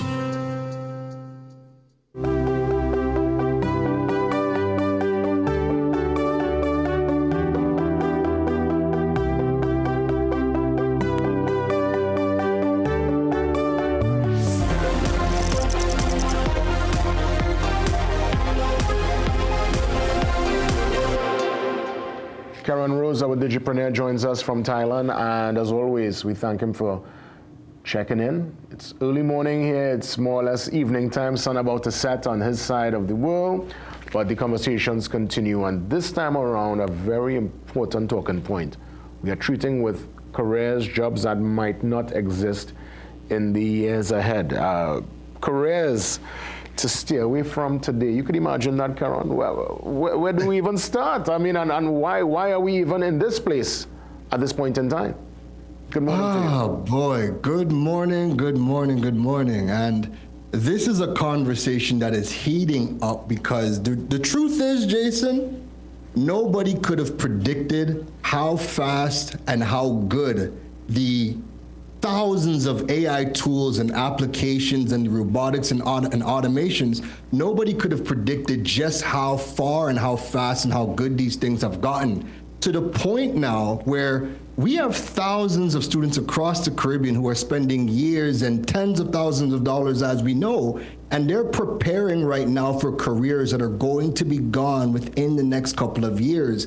And we are not aligning our education with the future of jobs. And because we are not doing that, and because we are not really discussing that on a major level, I'm actually surprised. If you watch the movie The Purge, you know that sound? I'm surprised that alarm signal isn't going on, because this has to be the biggest challenge happening right now in education and the future of jobs. People who are in school looking to pivot their career, or they're coming out of Form 5 and they're in university now, and they're studying for things that are going to be gone in the next coming years. So give me a career path that more or less will become obsolete in the years ahead. So let's start with some of the degrees that are losing their value very fastly due to artificial intelligence, due to automation, and then also due to the world. We also have to keep in mind that outside of artificial intelligence, we still have to compete with our skill sets because the world is now a globally connected village. People don't have to use an accountant in Trinidad anymore. They can use an accountant in another country, right? We've seen doctors doing surgery from China and performing a surgery in Italy, right? So we've seen some of these things and where they're going. So some of the degrees right now that if you are doing these degrees, you need to either be looking to see if the job you are looking at is gonna be gone within the next 5 years to 10 years, or if you're gonna have to pivot and specialize. So one, if you're doing anything with general business administration degrees, watch out. If you are doing accounting, if you're doing things like basic accounting, right? If you're in forensic accounting or you're in strategic finance, you're good. But basic accounting, you have artificial intelligence that are chewing up a lot of the accounting jobs. Human resource management, again, artificial intelligence is taking away a lot of the roles and functions of the HR team, where they're going to be hiring less and less as they leverage more and more tools, right? If you're doing anything office administrative within your degrees, chances are it's going to be automated and gone. Hospitality and tourism management, again, another degree where there's going to be a lot of changes. We are seeing countries or places where you could book online and the combination to the door and everything is sent to you. You don't have to check in with nobody. So we can see a lot more of these self-check-in for hotels going to be happening as well. And again, if you're in law, now this is the last degree I'll mention, law, a lot of these roles, like think paralegal, think anybody that's doing research assistance for legal, right? A lot of these roles within the law space are going to be gone due to automation as well. So if you're taking these things, these are roles that are going to be gone within the next coming years. I guess you will still need a human being on the back end to probably just, to run the system. But in terms of the amount of staff required right now, you're suggesting that it's going to definitely diminish, or it will definitely come down to none? It's both, right? It's both depending on the industry and depending on the task, right? A lot of these tasks that are repetitive tasks, they're going to be gone. So, like, for example, if you are in data entry, a perfect example. If you're in data entry, you don't have a future within the next 2 years. Because AI can do every single thing that somebody doing data entry could do right now. Even if I take my phone and I take a picture with ChatGPT and I have everything handwritten down, ChatGPT is already importing all of that data. We don't need data entry specialists anymore. So that's like a perfect example of a job that there's still people doing it right now, right? But within the next 2 years, that's a job that is gone. So you would suggest at this point in time, when picking a degree, when trying to do tertiary studies, what's a particular sector, what's an avenue that people need to start looking towards so that they could stay competitive and make themselves employable? Yeah, so everybody should be looking at their skill sets and their industries and seeing how things are changing, right? Because even if the job is not going to disappear, it's going to change. So let me give you the stat. This is coming straight from the World Economic Forum, right? The World Economic Forum says 44% of workers' core skills will all change by 2028. And that's nearly half of what we rely on today, are going to be gone or replaced. So even if your industry, even if your skill set, like again, if you're in accounting, right, you're going to be impacted because with the more finance artificial intelligence tools that come out to the market, there's just going to be less and less things to do. So we're not saying we're going to get rid of accountants. No, you're going to have to pivot. What does that pivot look like is going to be the homework that you are going to have to do. Everybody should be looking out for two things. One, is my job going to be something that's gone within the next 5 years? Think cashiers. We really might see, especially when you go to a lot of these other countries, cashiers don't exist. It's self-checkout for everything. The reality is that's spreading. That's becoming the norm everywhere else in the world. That can happen here in Trinidad. If you're a cashier, again, you should be thinking about this as well. So think about, is my job going to be gone within the next 5 years?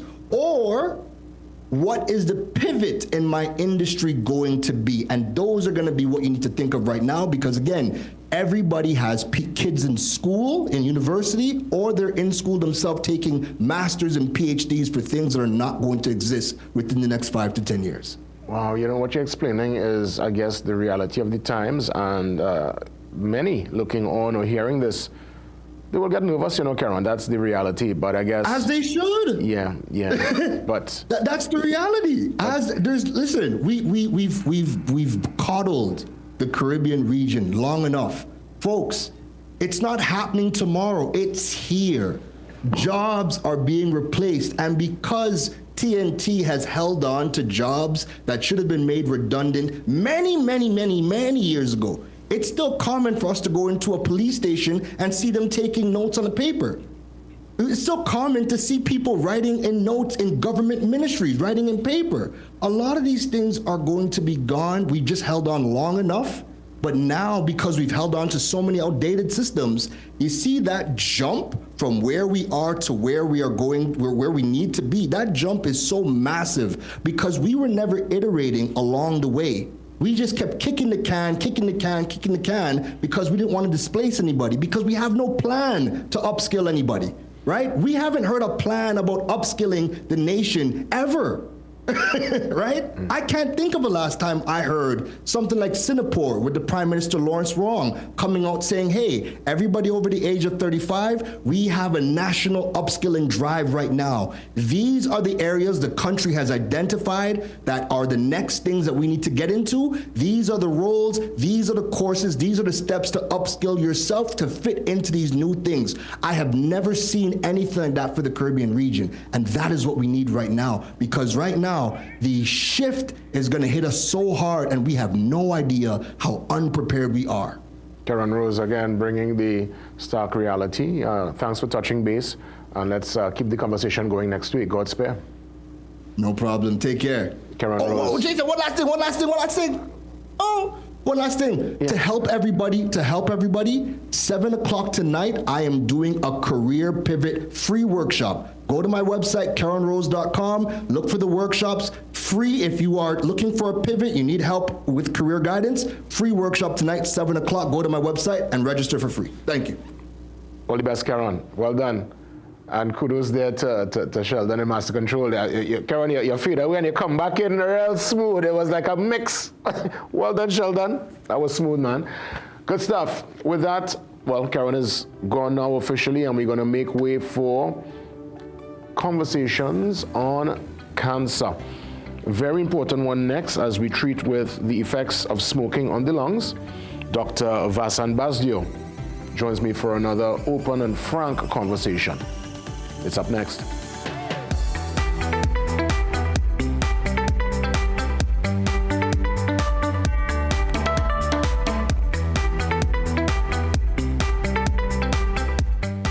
Aspect checks at DHS.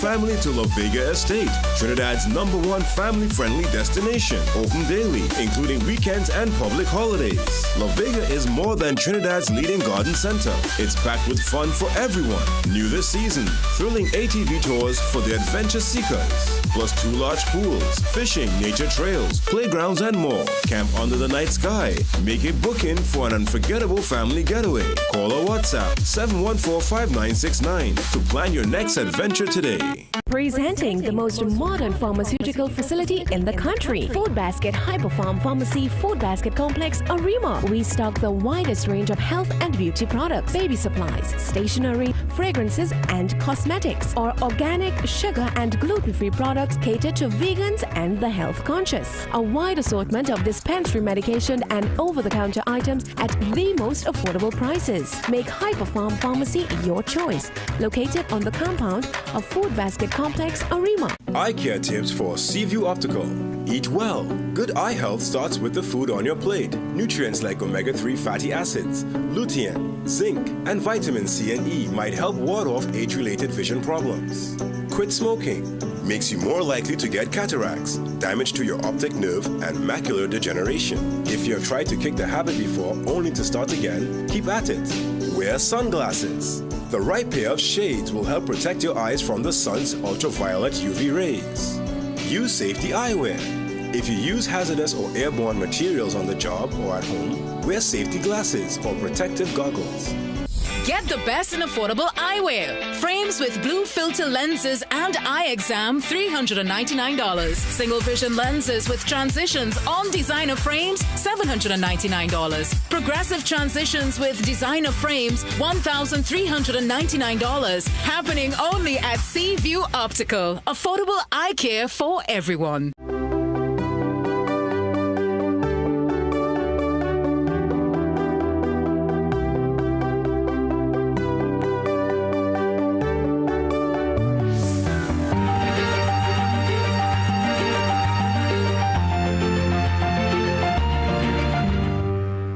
Conversations on Cancer, Dr. Vasan Basdio joins me on the Zoom line for another frank and honest talking point. Of course, Doc, great to see you. Thanks for, as always, coming on and touching base with us. Always a pleasure to be here, Jason. Good morning to our viewing and listening public, as always. We're going to treat today with effects on the lungs as it pertains to smoking. You know, we would have had discussions regarding the conventional cigarette, the vaping, but, you know, I never really spoke or asked about the hookah. That's something very popular in the party circuit where people will buy the hookah, get the well, I don't know, what do you call that, kind of incense, whatever, hot top, take a pull. It's a very social kind of social event. People actually have little machines for home. That's what they use to relax. What's the research showing regarding hookahs? Yeah, so hookah, like chewed tobacco as well, is still cancer-causing, and it's really the tobacco that is heated. And, you know, many persons have this false perception that because the hookah passes through a water filter, that it filters out any toxins and chemicals, or unlike a cigarette, it is just pure tobacco leaves with different flavorings.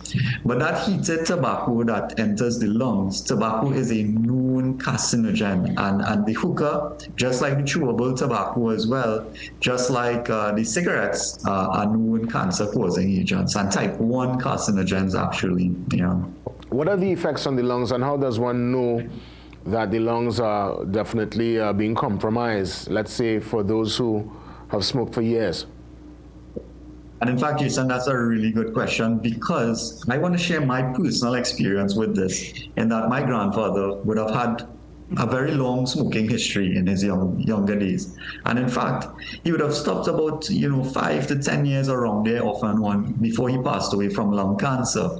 And sometimes these symptoms can be actually silent. There can be no symptoms, particularly for lung cancer. And from a family medicine, primary prevention kind of a point of view, we encourage persons who are actually currently smoking, or would have smoked before and at the age 50 and over to come in and have a chat with your doctors, because there are screening tools, sometimes even a CT scan, a low-dose CT scan. Even the chest X-ray has some rules in screening for lung cancer. Now, that is before it actually gets to a stage where it becomes problematic and symptomatic. And actually, I want to let the public know that that actually is treatable and curable. There are different types of lung cancers, but particularly if detected early and it's a certain type of the lung cancer, our thoracic surgeons can actually treat and cure lung cancer at that stage. However, if you have a persistent cough, you find that you're having difficulty breathing, you're difficult walking up a flight of stairs. This cough is bringing up a sputum that is either discolored. Even if it's not colored, sometimes there may be blood, specks of blood. It does not have to be bright red blood. It can actually be a sort of dark brownish sputum. So these are the symptoms of cancer, particularly lung cancer. And then you find that the individuals, they tend to feel very tired, very weak all the time, loss of energy. Weight loss is another complication of lung cancer as well. That's the smoker's cough you just described, that yes. Kind of hackling, you kind of hear it sometimes, and then, as you said, you're bringing up stuff. So that in itself is a cause for concern. I guess you need to go check it out immediately if that's your lived reality. Correct. The best thing you can do is really quit smoking. And why I want to emphasize that is that literally the minute you stop smoking, your body starts to heal itself. It starts to repair itself.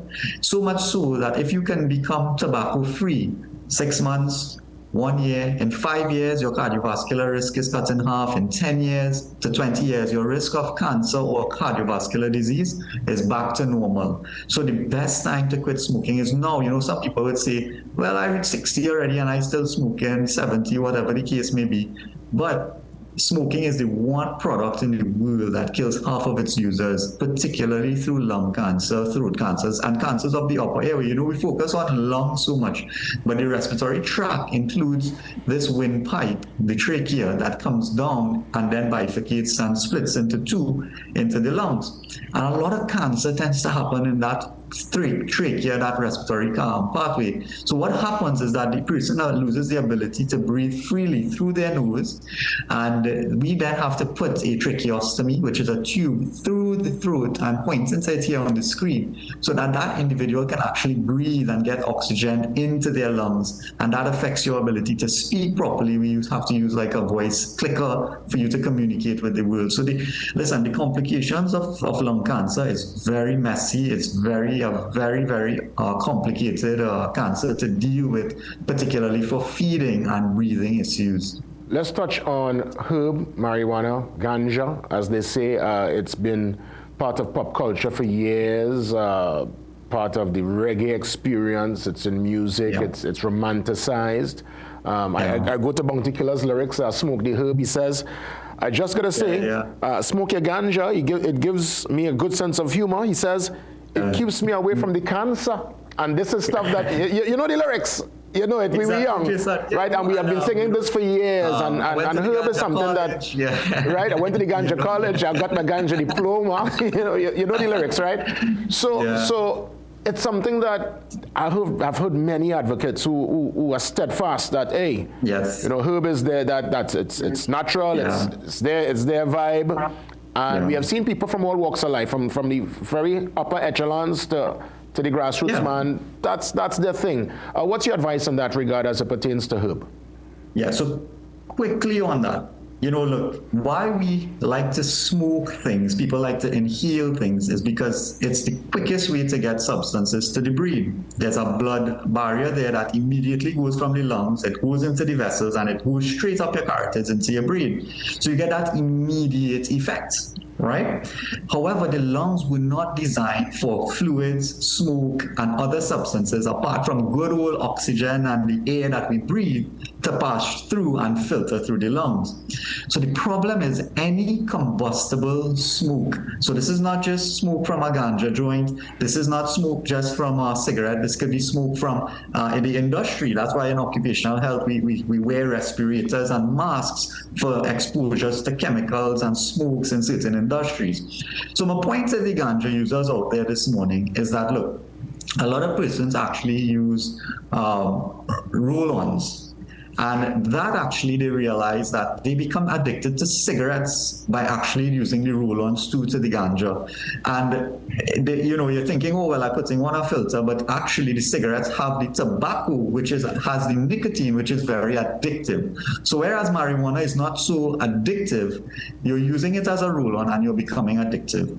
The other thing is that there's no research. In fact, the evidence is opposite, that smoking marijuana, listen to my words carefully, smoking marijuana has no cancer preventive effects. In fact, smoking marijuana does increase your risk of lung cancer. So, there is evidence coming out now with cannabinoids in the medical field, and that's through medicinal approach, where it's absorbed through the oral gut, and it's minus the THC, the tetrahydrocannabinol, which is the parts that get you high. And you focus on the cannabinoid for things like pain, relaxation, these things like that, and treating there. So there's some research coming out there, but not as a smoked inhaled substance. Yeah. In the minute that remains, what's the verdict as it pertains to vaping? I know lots of research is still going on. What's the latest in that regard in the minute that remains? Yeah, so vaping, we've seen it affect your cardiovascular health, your upper airway. It increases your risk of lung infections, lung disease.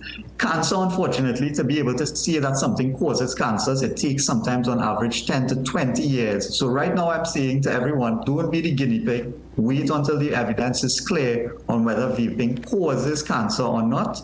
But for now, we know vaping has a lot of harmful effects to your health of your lungs and your cardiovascular system. Yeah, man. We grew up hearing these songs, I just gotta say.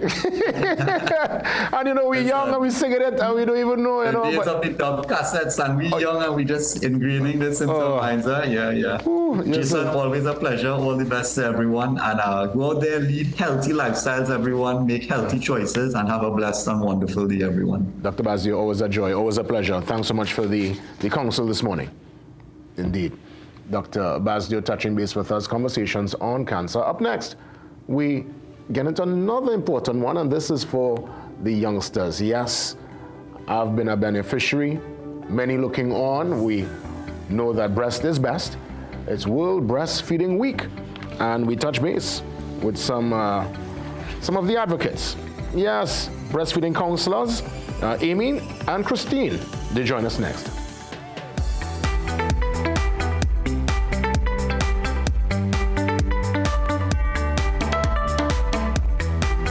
So I hear Beta Homes has the best kitchens. You heard right. We have Shaker Style, Modern Euro, and Hardwood. I like this one. Can I test it right here, right now? Sure, but how are you gonna do that? All right, you all, come inside. Are you ready? Time to live! Oh, a spice rack. Soft close door hinges. Oh, this countertop's nice, well. It's hot, So, what do you think? Well, this 100%. is it. I'll take it. Build the kitchen you love for less at Beta Homes, Caroni or French Street. Loving the flavors you get with Tetley. Loving the flavors you get with Tetley. Wouldn't you just love a cup of Tetley tea right now? Dark, strong British blend to give you a good morning boost. Or Tetley decaf, all of the antioxidants, none of the caffeine. Losing weight or staying healthy your thing? Try Tetley green tea. Get the vitamins to boost your health with Tetley super teas. Or calm down with Tetley chamomile. Wouldn't you just love a cup of Tetley tea right now? Tetley, a tea for everyone. Loving the flavors you get with Tetley, a tea for everyone. Tetley tea. Distributed by AMCO, a subsidiary of Answer McCall. Get the best in affordable eyewear. Frames with blue filter lenses and eye exam, $399. Single vision lenses with transitions on designer frames, $799. Progressive transitions with designer frames, $1,399. Happening only at Seaview Optical. Affordable eye care for everyone.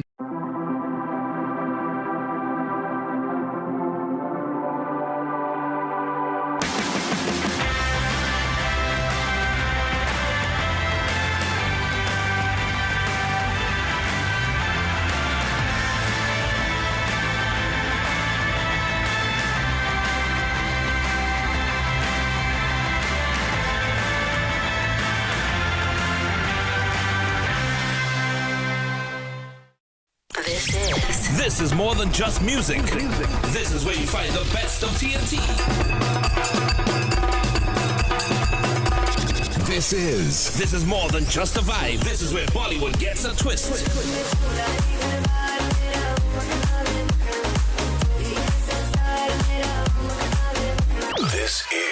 This is more than just energy. This is Bhangra and indie pop too.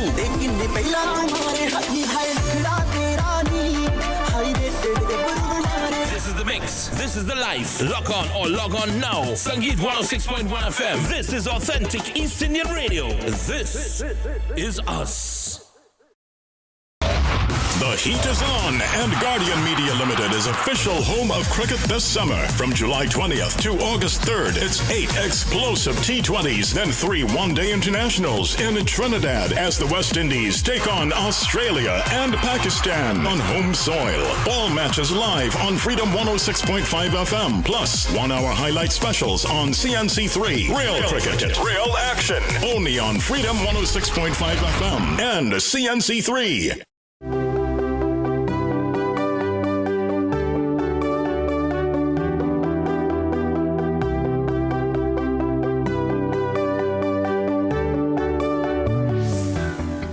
Breastfeeding Week 2025, a very important talking point. And as I mentioned before we get into the conversation, I've known since I've been very small because, again, I've been a beneficiary. My sister, you know, we grew up in the breast milk, and we know from all the research, breast is best. But we must continue with the conversation to just engage and educate, I guess, obviously, the new moms and those into the space. Even the dads too need to understand what's happening. We welcome Amy Bartholomew. Amy is here with us, our breastfeeding counselor. Amy, good to see you. Thanks for having me. And Amy's with great company. Christine joins her. Christine Lewis.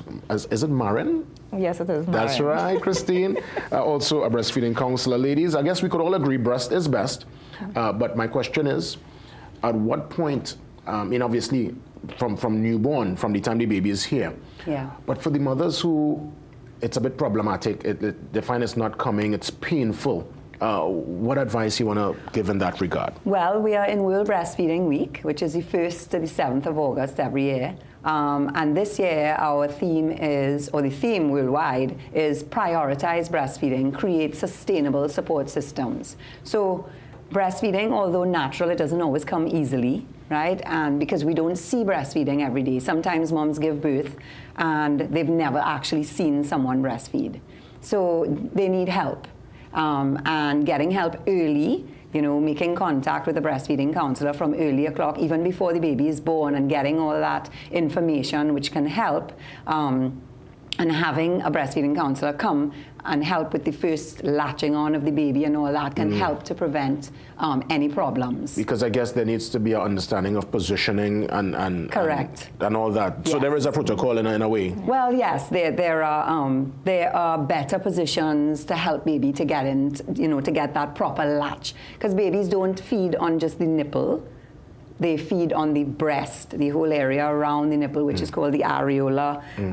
When a baby latches on, they latch on to the breast, not the nipple. Oh, right? So it's different. Itself. It's very different from bottle feeding, where a baby just sucks a very shallow, small latch onto the nipple. They take a big mouthful of the breast when they, and in particular positions that you put a baby in can help to get that baby to latch on better. Let me ask Christine, outside of the bonding between mother and child, what does breastfeeding do for, so we started with the baby, but let's focus now on the mom. What does the breastfeeding do for the moms? Right. So for mommy, breastfeeding doesn't only start when mommy goes home, but as soon as baby is born, breastfeeding is supposed to be initiated. So then and there, mommy will do skin to skin. As soon as baby comes out, baby is delivered onto mommy.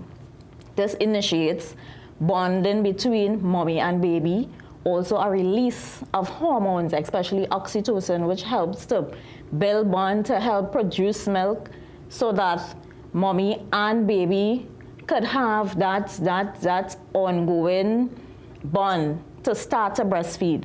For mommy, once baby latches, her uterus starts to contract, which helps to reduce the amount of blood loss that mommy has, right? So Calories as well is one thing.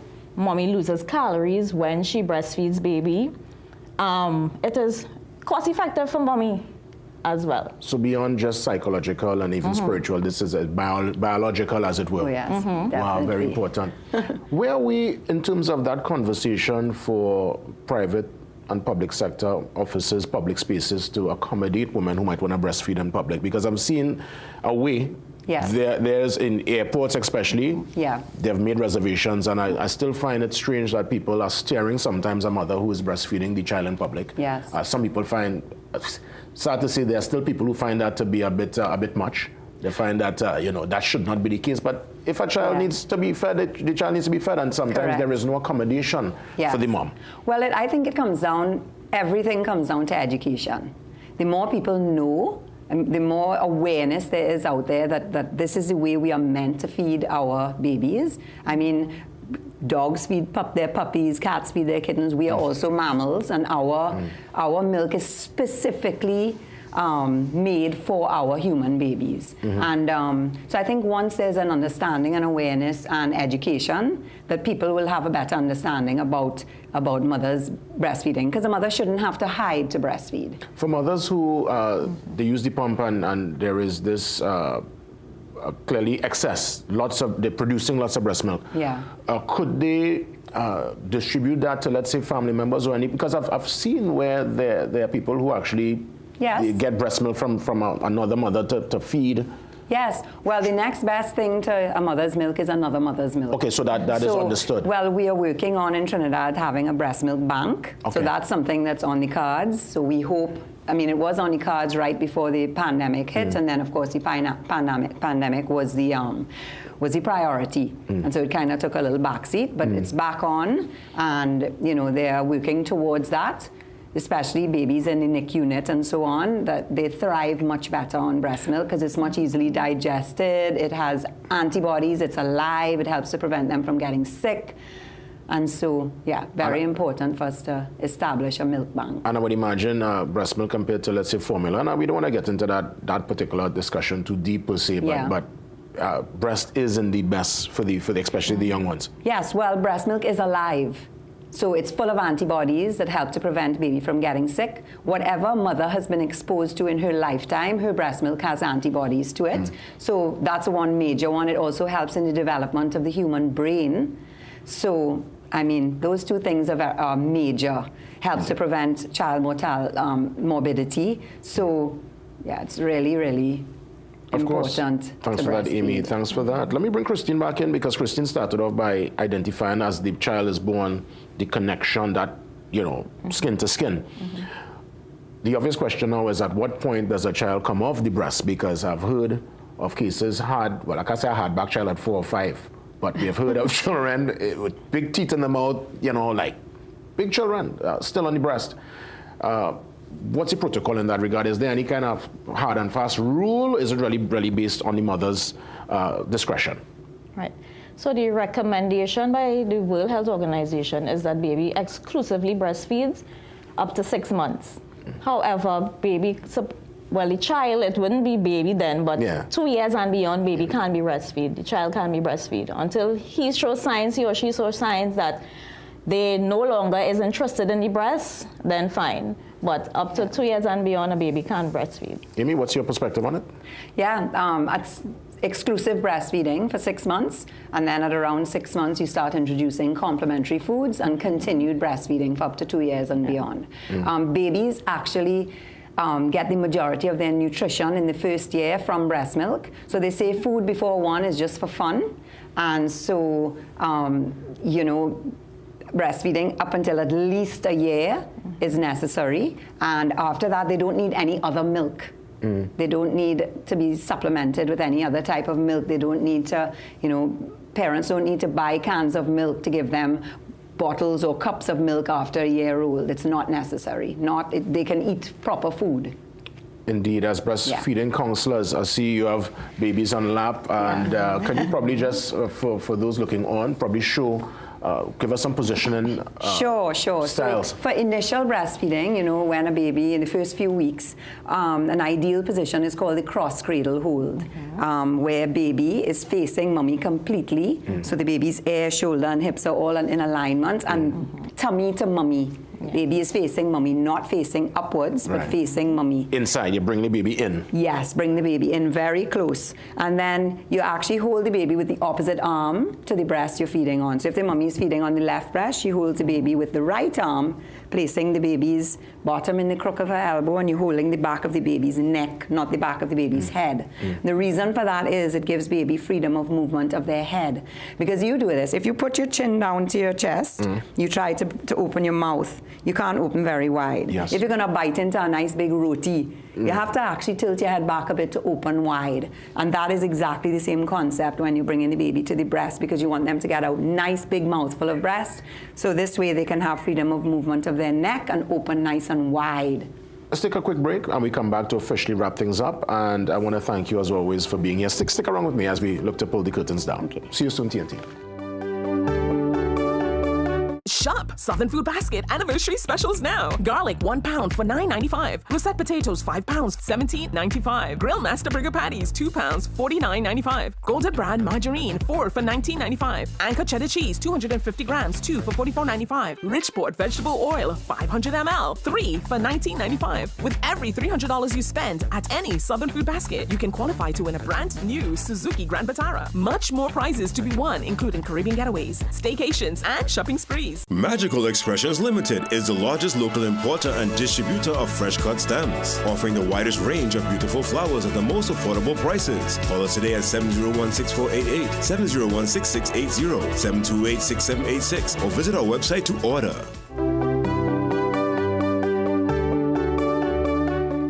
As we wrap things up, just to get some information, where can we find you all online for more from the counselors?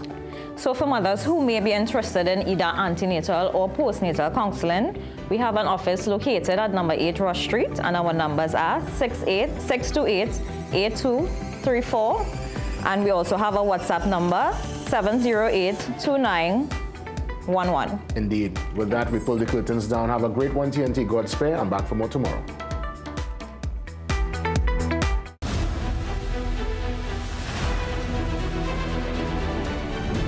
Morning Brew is brought to you by Omega XL. Live long, stay strong. As an affiliate of CNN International, we now join their current programming.